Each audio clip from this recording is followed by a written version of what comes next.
In exercise 202, we're still going to be using ratio, but it's really important to think about what the question is asking you to do here. So, as the title of this exercise says, you will be dividing a quantity. So you'll be given a complete quantity and you will divide it up into a ratio. A really common one is there's $1 million and we're going to divide it up between 3 people in the ratio 1:2:3.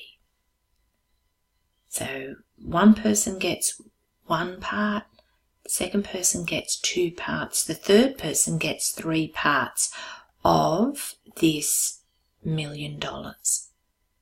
Dividing this quantity into 3, they're not even, but into 3 sections. One section is quite small, it's only 1 part, the middle, which is 2 parts, and then the bigger section has 3 parts. The key is to determine the total number of parts altogether that make up this amount. No, that's 100,000, that's not 1 million.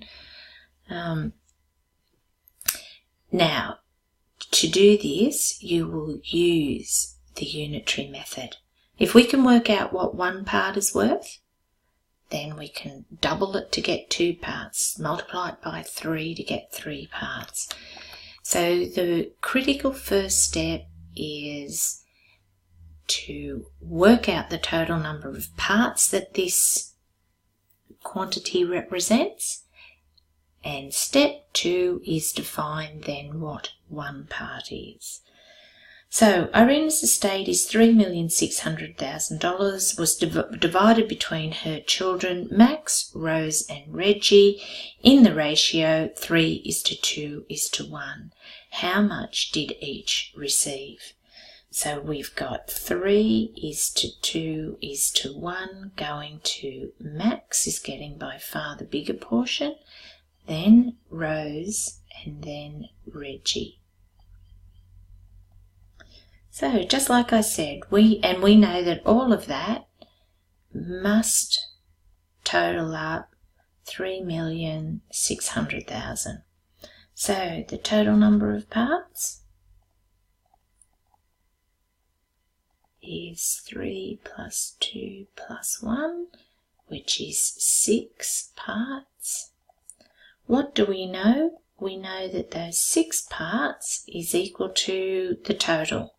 By the time you've got allocated all 6 parts, you've used up the total of the estate.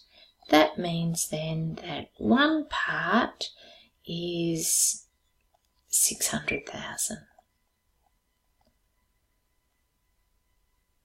Therefore, Reggie receives 600,000. Now, Rose receives double that, which is 1,200,000, and Max receives 3 times that, which will be 6 3s are 18, 1,800,000. Please continue to think about what you're learning when you're doing these questions now. What is it that you're learning? This really is a specific type of ratio question, and I suggest you're learning how to divide a quantity in a given ratio.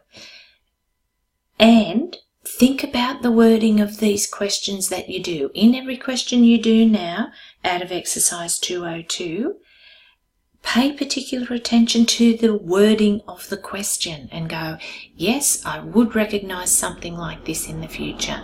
I can see that this is a question where I'm given a quantity, I'm given some ratio parts, and I've got to divide that quantity up.